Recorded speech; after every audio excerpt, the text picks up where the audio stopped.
Welcome back. We officially have a podcast name now. Go for it. Do you not remember? The Traveling Family.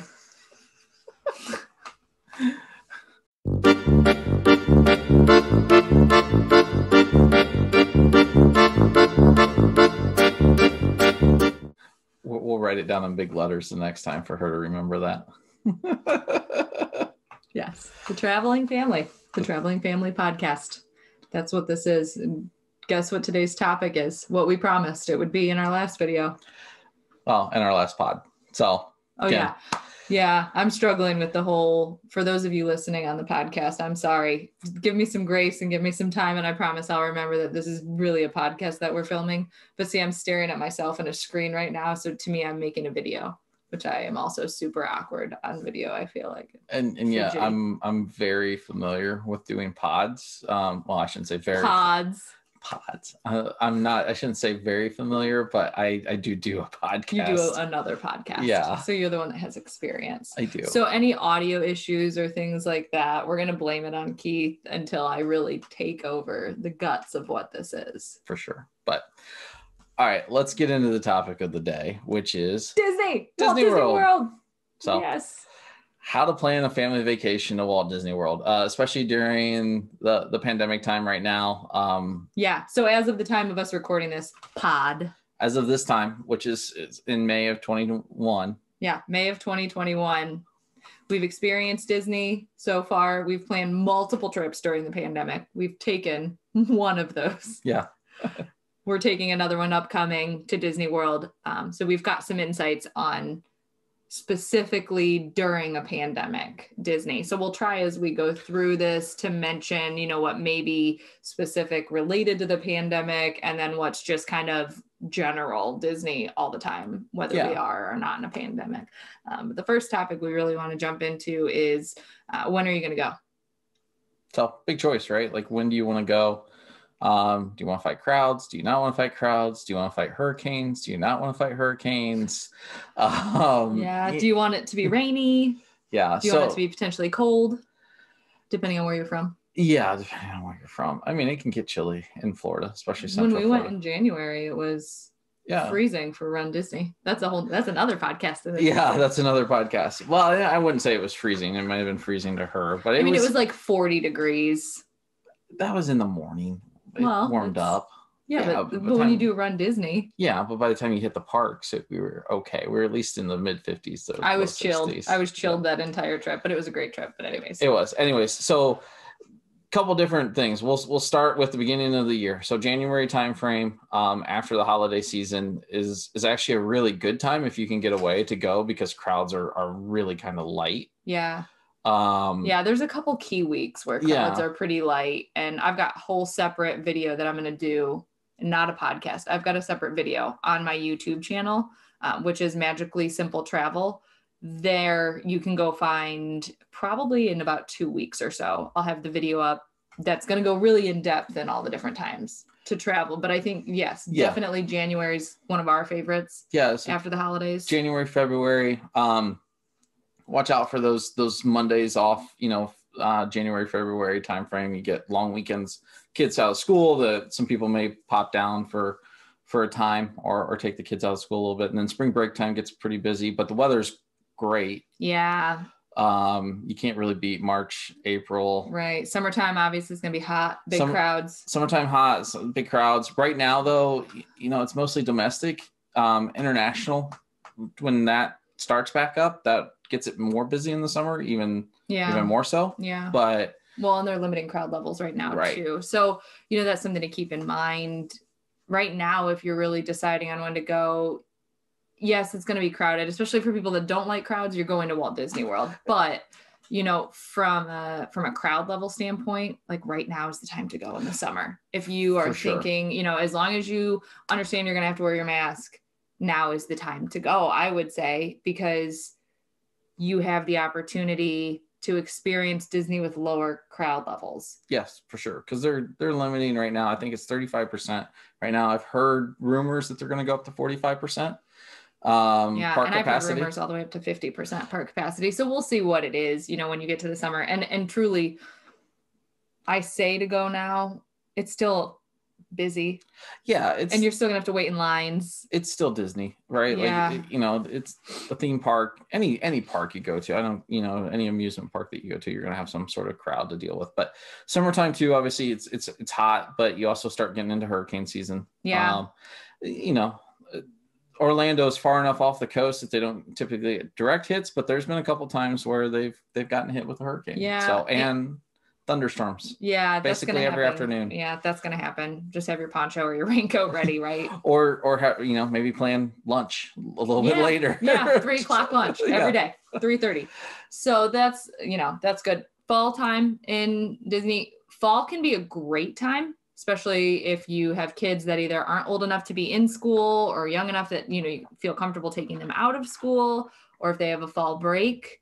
Trying to get away around that time could be really, really good because the weather, pending hurricanes, the weather can be a little calmer, not quite so hot. And then the crowd levels can be lower. However, there's a big asterisk here because Walt Disney World 2021, the fall, October's when the 50th anniversary celebrations kick off. And this is going to be an 18-month long thing. It's a big deal in Walt Disney World. If you're trying to schedule a trip for October of this year, it better be on the books yesterday because it's just... Yeah, it's going to be crazy. It's going to be crazy. October's going to be crazy. Awesome. And we also don't know if they're going to bring back like Mickey's Not So Scary Halloween. Right. There are special events that take place in conjunction with Halloween and Christmas, typically the holidays. So that'll be another big kind of question mark for this year. So a quick update since the filming of this podcast. As we mentioned, things are ever changing, and it has been officially announced that Mickey's Not So Scary Halloween Party is in fact canceled for 2021.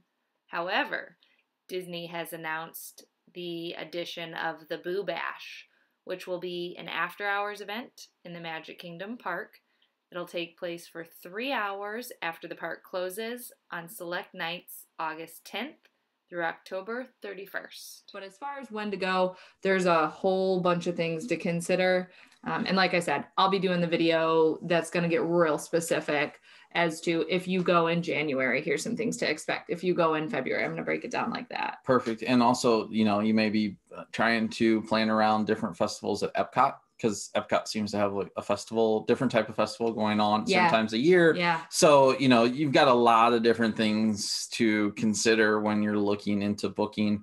And as Amanda said, she's going to kind of get into what's her favorite time and all the different aspects to hopefully better help you kind of figure out when you want to plan your trip. Yeah. And I'll talk about why things are my favorite time because, you know, I can share my insights, but that doesn't mean it's right for you. So I'll also do my best to talk about pluses and minuses all the time of when to go to Disney.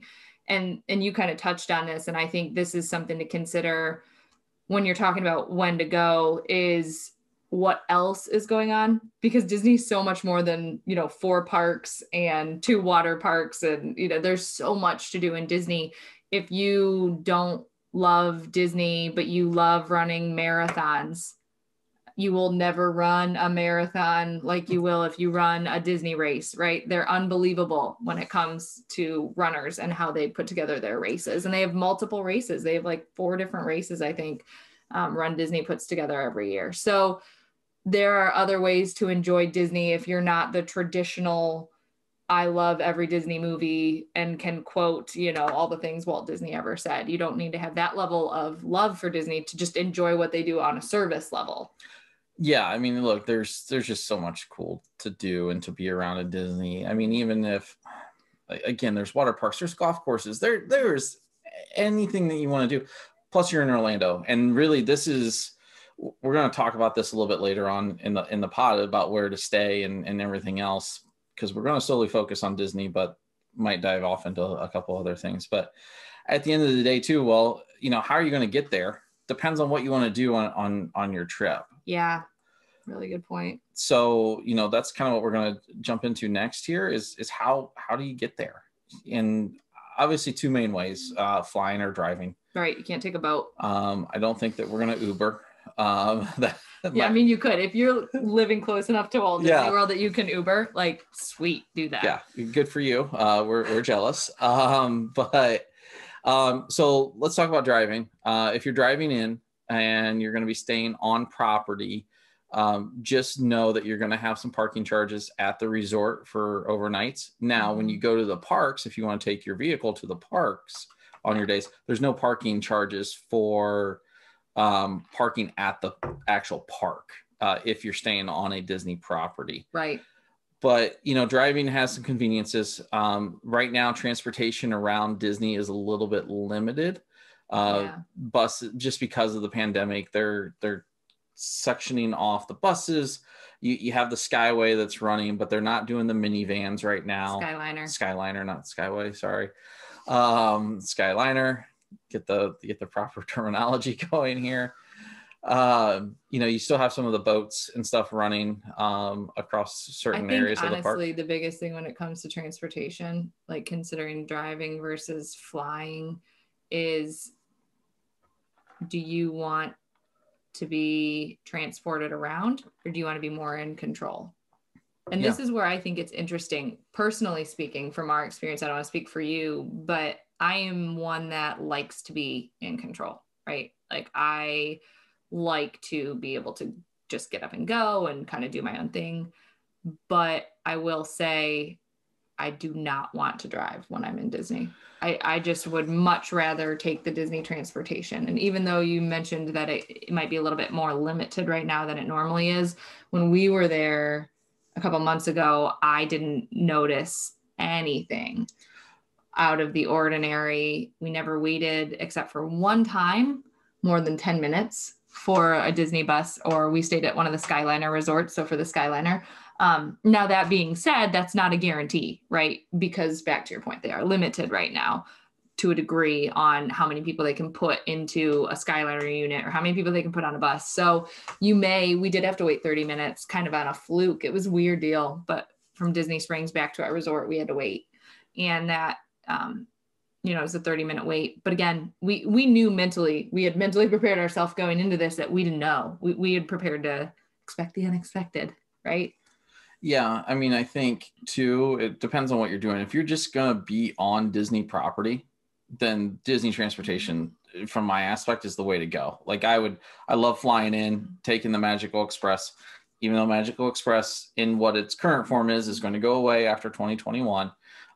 They're working on some replacement things. You're also going to have the new train system that's being built, or the high-speed rail system. Yeah, but that's like 2024. Yeah, okay, so that's a pretty far way out. But it sounds like they're going to have some sort of replacement for Magical Express. But, you know, just getting on that from the airport, going straight to our resort, you can't beat it. Now, just because you're staying on Disney property doesn't mean that you can't go explore the rest of Orlando. You know, if you do want to do a Universal Day or a Legoland Day or you know, something like that, then maybe driving is for you, because that way you don't have to Uber or try to rent a car or anything like that you gotta have to mess with, essentially. Yeah.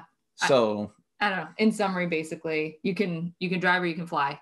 If you drive, you have a little bit more control over your schedule, a little bit more flexibility, but you will have to pay for parking, whether you're paying for parking at the parks because you're not staying on Disney property, or whether you're paying for parking at Disney property and then not paying for it at the parks. In one capacity, you're going to be paying for parking when you drive. Correct. And then flying is super convenient because they currently, through 2021, have what they call the Magical Express, which is basically their free bus service. They're going to take you from the airport directly to your resort and drop you off. So when you take the Magical Express, it's free, and then you're there, right? And you can be transported anywhere on Disney property that you really need to get to. The Magical Express is going away at the end of 2021. They've yet to officially announce what's going to replace Magical Express, but the company that currently is running the Magical Express, I think just struck a deal or something. I haven't researched to the extent, but they just struck a deal. It sounds like they're going to be continuing service, but I'm guessing it maybe is going to be a paid service now. So what was a free service, transportation from the airport to your resorts, now is probably going to become a paid service, but this is me speculating. But there will be something. There's going to be some way to get from the airport to the resorts. Stay tuned. We'll make sure on the Magically Simple Travels that we update everybody on what that is. Yeah, for sure. Now, this is a big one. We could spend a lot of time probably on this next topic, and that is, where are you going to stay? So far we've talked about when are you going to go? How are you going to get there? Now, where are you going to stay? And this is probably the biggest one. Mm-hmm. Well, this in the parks. We could probably spend a lot of time on both of those. Pretty much anything we could, but yeah.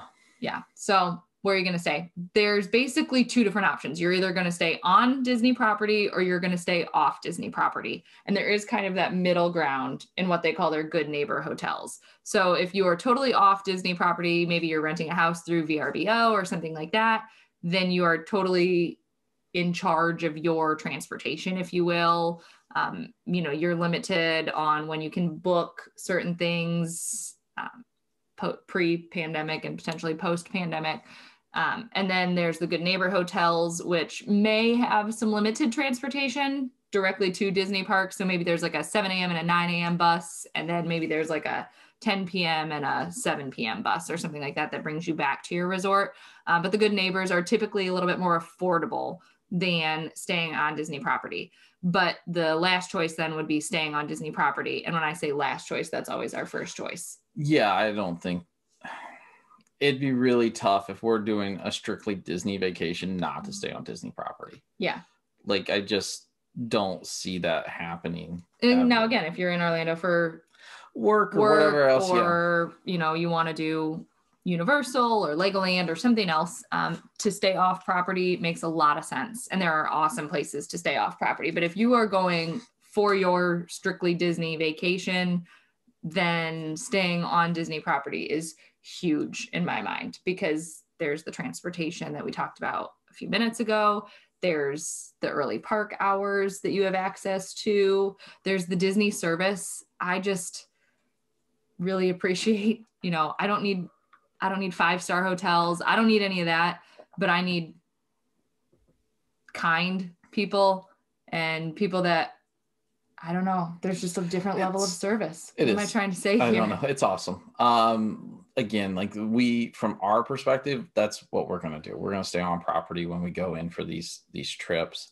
A lot of good options outside of it. Again, it just really comes down to what you want to accomplish as far as your trip goes and what you're trying to do. Just know, staying on property right now, you are going to have to mask in public areas that you can't socially distance. They've relaxed some of the mask mandates around the pool area. Like, so if you're swimming and stuff, you don't have to be in a mask. Right. But just know that those, because of the pandemic, you are going to be required to do that if you're staying on property, but it's no different than a lot of the hotels. I don't feel like, even though Florida has kind of relaxed their mask mandates, I think a lot of the companies and corporations are still requiring them on their properties. Yeah. So, you're going to have to deal with that no matter where you go for the time being. They're only doing mobile ordering for food at the resorts and stuff to where they're strongly encouraging. Yeah. For the most part, it's really only mobile order, but which that can be a whole nother. You're jumping ahead. Jumping ahead. Let me jump in and help you here. So where are you going to stay? Mentioned the 3 different really options. And then once you get to Disney properties, there's also 3 different kind of tiers of their hotels. So they have their value, their moderate, and their deluxe tiers.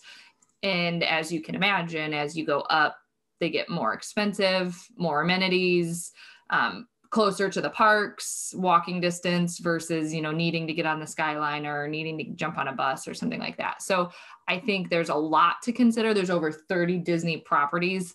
So there's a ton to consider. And there's anything from, big, I'm using the word gaudy, but I don't mean that in a critical sense, but like, the Art of Animation, for example, has larger than life Ariels and larger than life characters from Finding Nemo. And the pool is very themed and it really appeals to families.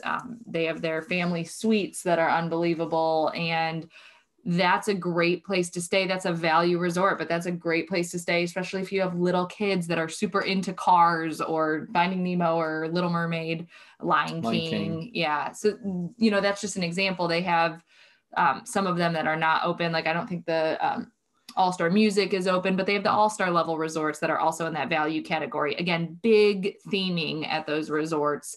And then the moderate level resorts, a little more service. Some of them are huge though. Some of the moderate level, I think specifically those resorts are huge, and that's something else to consider. when you're thinking about what resort to stay at. But the Port Orleans, we really love at the moderate level. Those aren't open yet. Those are some of the last to be announced. I don't even think they've announced an opening date for those. And then there's the deluxe level, and those are going to be, more like your top tier hotel chains that you're used to. They have, again, more amenities. But one of the other big things with the deluxe resorts, almost all of them, if not all of them, are walking distance from park.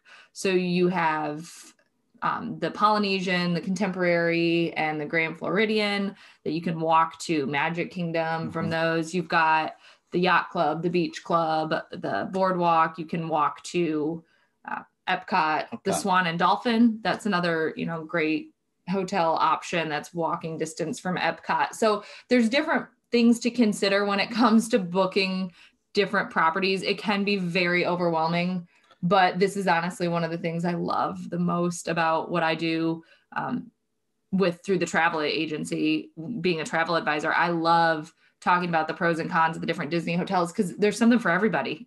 Some people, it's important to stay walking distance. Some people, it's important to do it on, the most cost-effective way they can do it, and everything in between. So it's a lot to consider.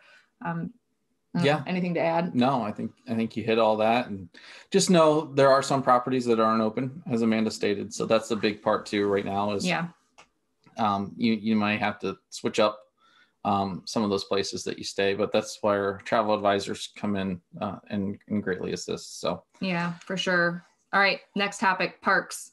So this is the meat of why you're in Disney World, right? There's 4 parks. There's the Animal Kingdom, there's Epcot, Magic Kingdom, and Hollywood Studios. So those 4 parks, all in and of themselves, have attractions. My personal favorite is Epcot. Yeah, I'm a Magic Kingdom person right now, at least, just because of our daughter. So I like seeing her face in Fantasyland and all the different areas within Magic Kingdom. But I'm a kid at heart. So yeah, I was gonna say you might be Magic Kingdom anyways. Maybe Hollywood Studios. I don't know. Maybe. Yeah, I mean, I like Epcot though too. I'm very much into history and that sort of thing. So Epcot to me, there's something for everybody. Yeah. Honestly, I mean, it's so dang cool. And also you got the 2 water parks, although only one is open right now. Blizzard Beach is open. Blizzard Beach is the only one open right now. Typhoon Lagoon is not. And then you also have Disney Springs too. So like, as you're planning out your trip, one thing that we didn't even talk about is how long are you going to stay? Yeah.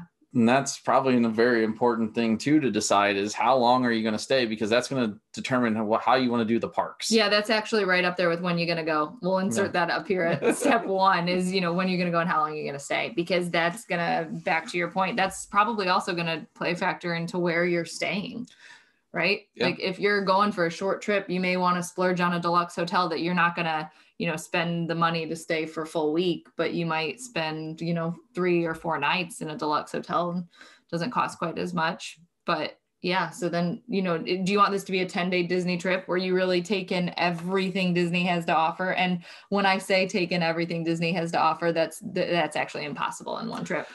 I mean, maybe if you were there for a month, maybe, but even then I would say, I think it's tough, right? Like there's so much to do. Impossible. Yeah. So, most trips, right, normally are about a week long. Like I feel like that's kind of the typical 5 to 7 days or so is kind of your typical family vacation. You have your travel days or whatever planned in, but we have 4 parks, and you can build in resort days in between some parks. Which you can go hard. I recommend doing. Yeah. Resort day right in the middle of your trip is just so key if you're doing kind of your traditional week-long vacation, because then you have zero expectation. If you're not morning people, you don't have to set an alarm and rush out to the park or rush to a dining reservation or anything. You just chill at your pool if it's pool season, or you can explore a little bit around your resort. We mentioned a little bit ago the Port Orleans resort that Astros is not open right now, but they have bikes that you can rent and take a family bike ride on. Gosh, I can't think of the name of those bikes, but the ones that are like 6-seaters, if you got a family of 4 or 5, you could rent a bike and you can all kind of experience that together. You could go fishing. We went fishing at Port Orleans. So there's different things that you can do, even if you're not going to the park on your quote unquote resort day. And actually our upcoming summer trip, we're doing more resort days than park days, because we want to do a bunch of the things that are outside the park, but still Disney experiences. Yeah. So we're looking forward to that. And, now with the parks though, you do have to have park reservations right now. So again, figuring out how long you're going to go, when do you want to do your parks? How do you want to split them up? You need to know that kind of going into booking. Yes. Just because you want to be able to set up your trip. But the thing is park reservations sometimes go fast. They're filling up because they're at limited capacity. So understand, like, going in, hey, we want to do Magic Kingdom, and then we want to do Animal Kingdom, and then we want to do Hollywood, and then we want to do Epcot. However you want to set up your trip.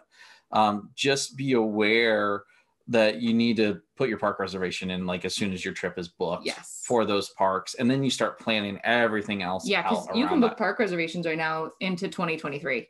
Yeah. So these are not going away. Whether you want to go this year or 2022 next year, park reservations are not going away for the foreseeable future, at least according to what Disney's got, so far online when you go to book. Now capacity is going to go up. Yeah. And also they brought back park hopping. So let's touch on park hopping just real quick. Yeah. So what is park hopping? Well, park hopping is... Well, I'm glad you asked. Yes. But park hopping is where you're able to jump to a different park. Now, used to be that you could park hop at any point in time during the day. But because of COVID, it's now after 2 p.m. 2. Yeah. Right now, 2 p.m. So you can go in theory to Animal Kingdom in the morning, and park hours change rapidly too. So that's another thing to keep in mind. But we'll just say, I think right now Animal Kingdom's 8 a.m. to, 6 p.m. Yeah, something like that. So if you go over to Animal Kingdom, let's say till noon, and then go back to your hotel, do a quick nap, you can get on the app and see where you would want to park hop after 2 p.m., see what's available. If you want to go over to Epcot, that's a common one, right? Animal Kingdom in the morning, Epcot in the afternoon.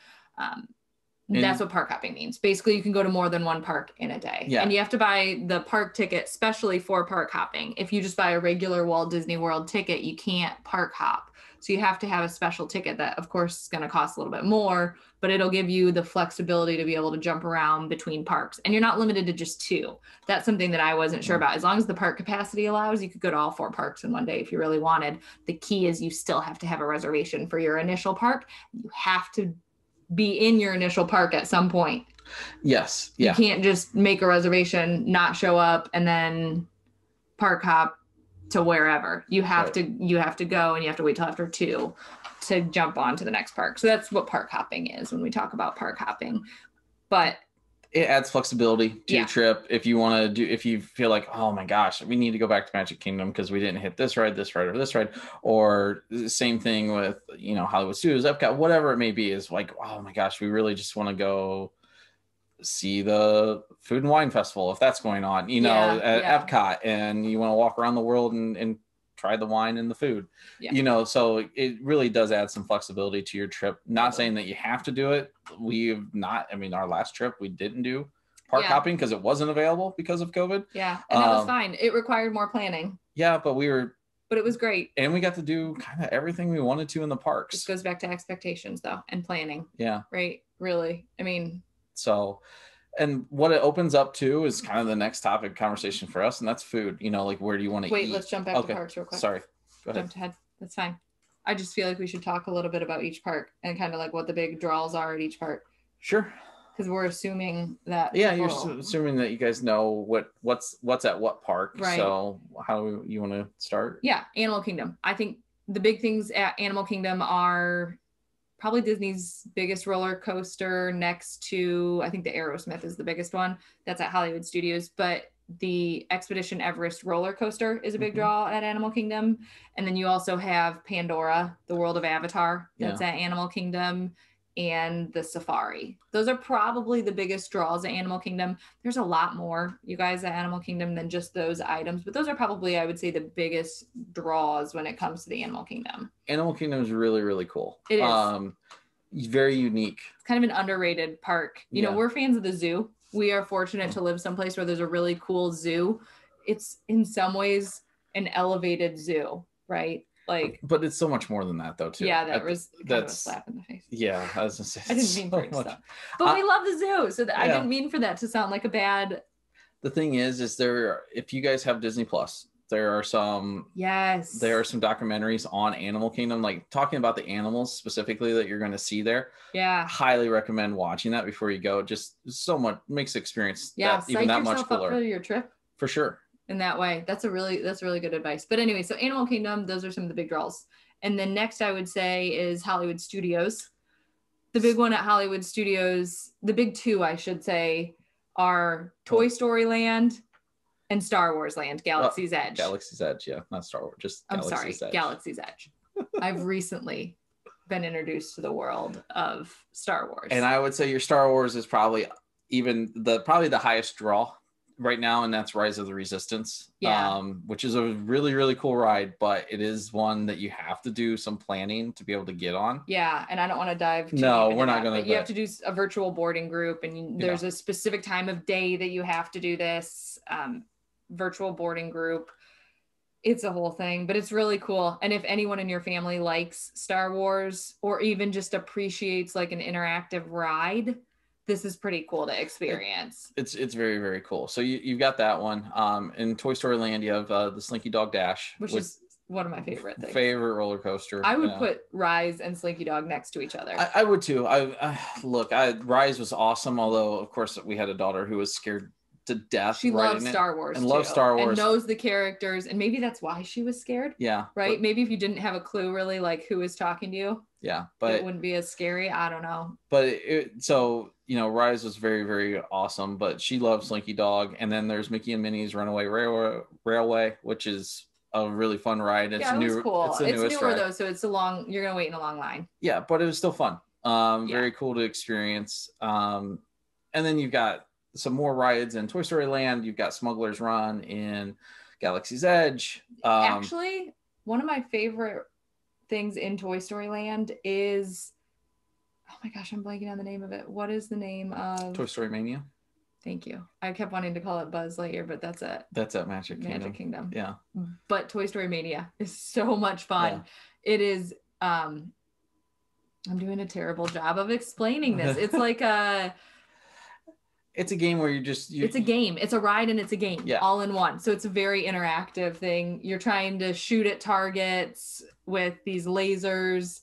Well, it's like different balls or rubber darts or whatever. It's in a carnival type setting. Yes, thank you. That's what I was looking for. It's like a carnival game on a ride. Yeah. It's really cool. So I love that one. I mean, that's very fun. That's probably my favorite thing in Toy Story. I don't know. That's probably tied with Slinky. Yeah. There's Hollywood. Something for everybody. Hollywood's one of your smaller parks. Yeah. So, but they have a lot of rides. And Disney Junior. If you've got a little kid, Hollywood Studios has the Disney Junior area, which we didn't really experience when we went this last time because it's not currently open. Or it wasn't, at least when we were there. Yeah, but they're starting to introduce more of the Disney Junior characters throughout the park through cavalcades, and they now have a new character meal, which is at Hollywood and Vine, the breakfast meal. Not all of the meals, but the breakfast meal is for Disney Junior characters right now. So if you've got a little one that's into Disney Junior, definitely Hollywood Studios is where you're going to see the Disney Junior characters. Yeah.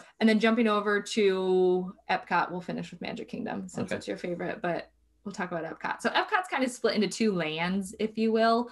That's not true. The diehard Disney fans are going to come at me right now, but there's either the World Showcase and then in my mind, everything else, right? So, and Epcot's been under some major construction. So when they launch, I'm sure in October, the construction will be minimal.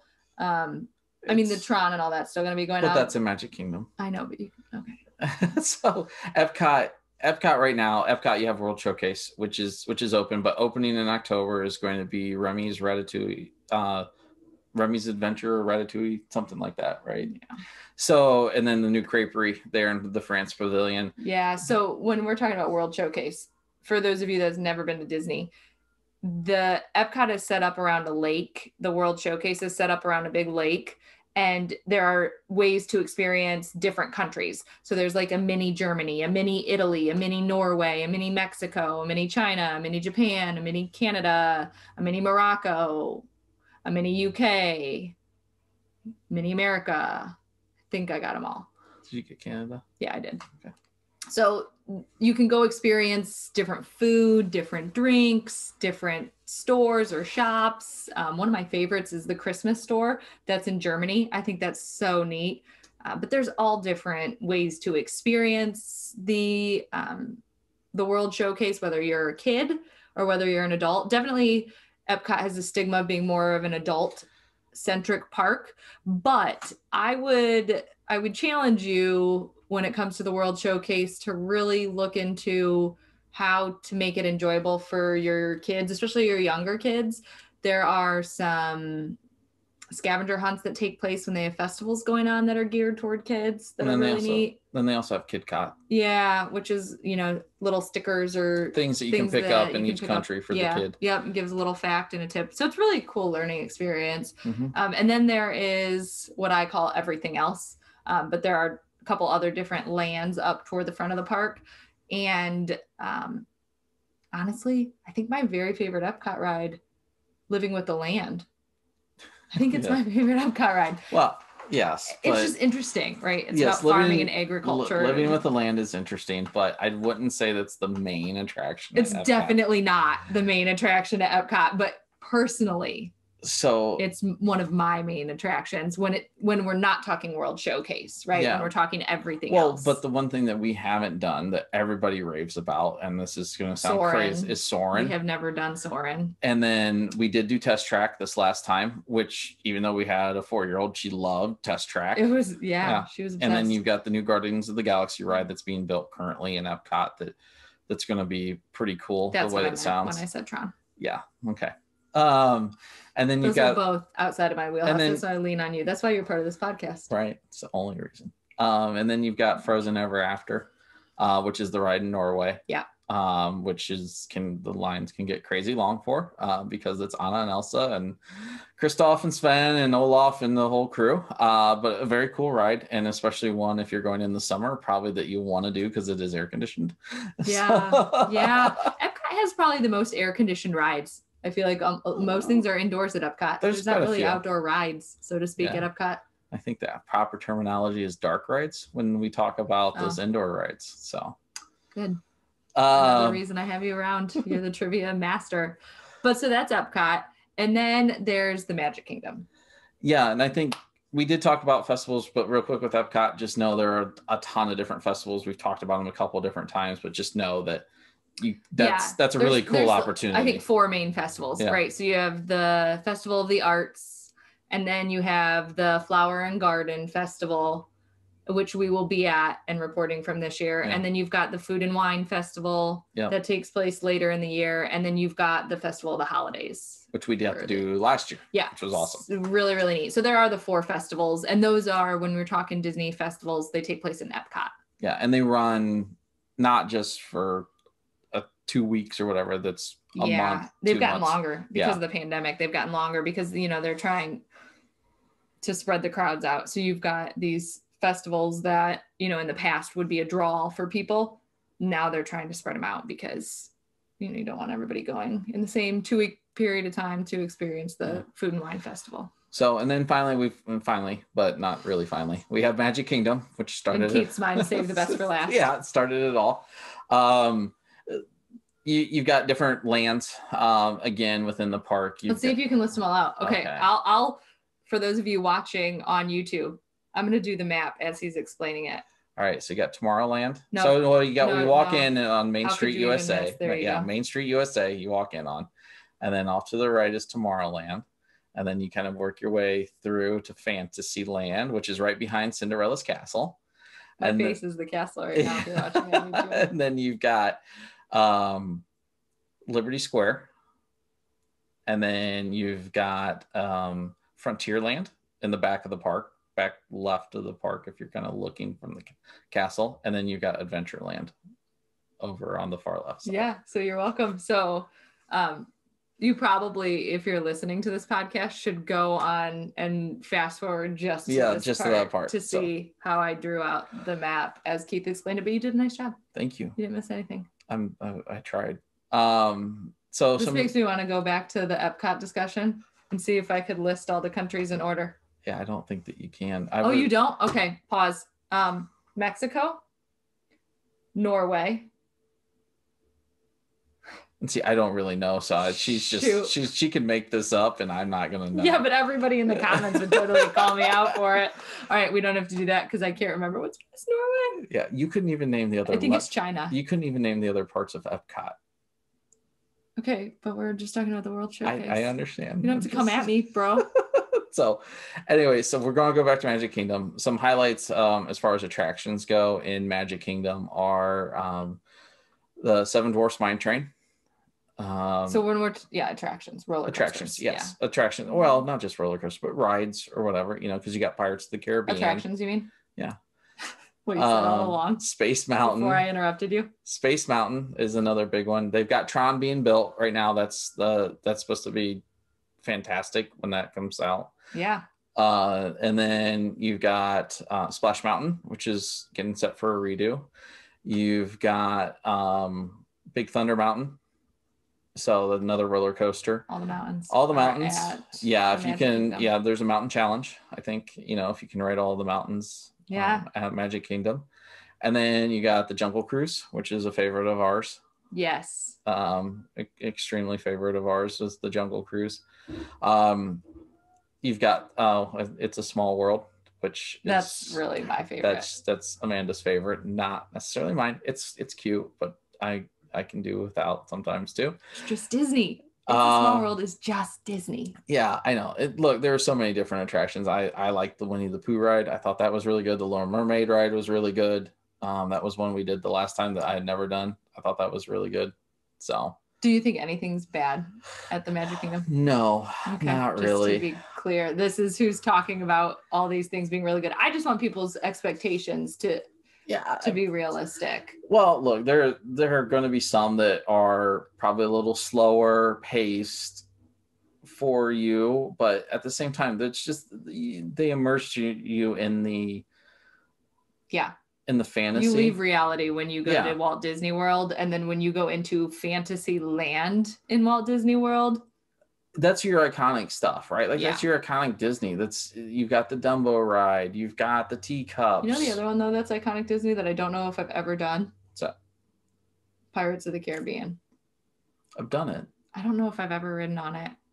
So we'll have to do this. We'll have to do it the next time. That and Soarin' will be the two kind of iconic Disney. Yeah. That we'll have to do. So, that's a really broad overview, even though it was kind of long of the parks, but that just kind of shows you. Walt Disney World is the parks. Right. But that just shows you how much there is to really, truly do at the parks. And we'll probably do a podcast, I would imagine, breaking down even deeper on kind of how to attack. Maybe that's what our next 4 podcasts should be. Yeah. We'll see where this Family Travels podcast go, but I would say that could be a really, really good one. Is just strictly talking about, we could do a podcast per park. Oh, easily. Maybe that's what we'll do next. Leave in the comments below. What do you guys, is there comments on podcasts? Or am I just talking to YouTube right now? Maybe just YouTube. I've never gotten any comments on my other podcasts. But maybe that says something about your other podcast. Right. You know what I mean?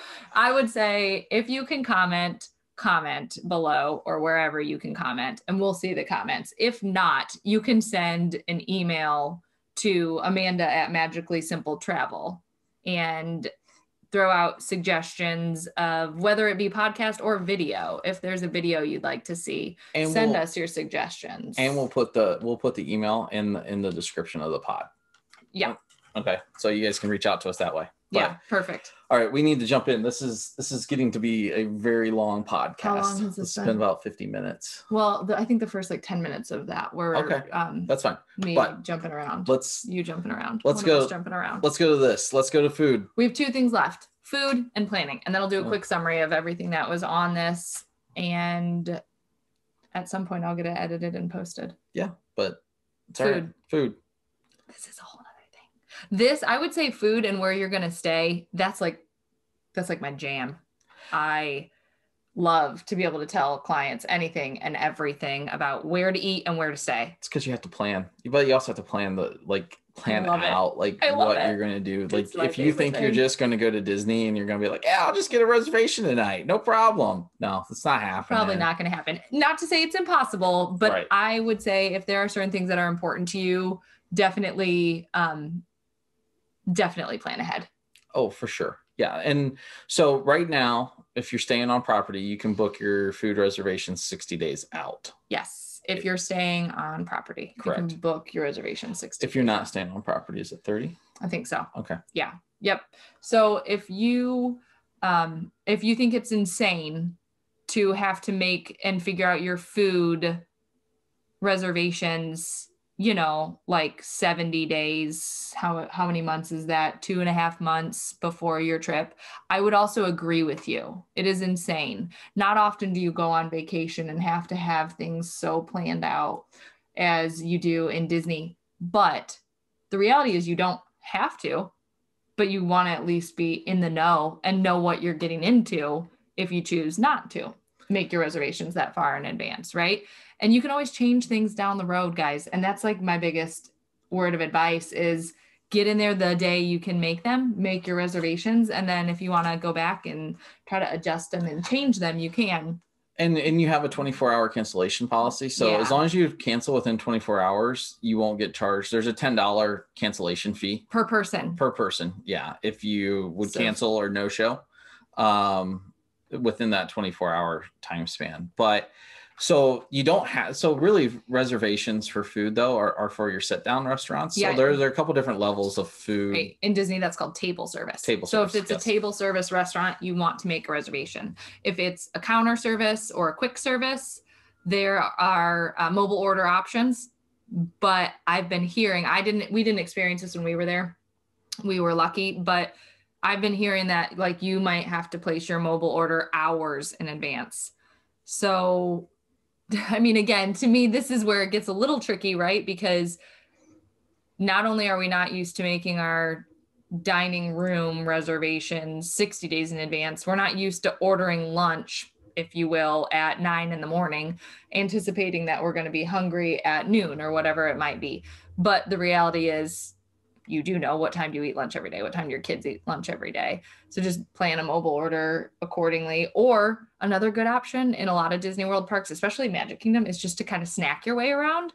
And there's different, when I say snacks, like I don't mean you get a bag of goldfish. Like Disney snacks are on another level.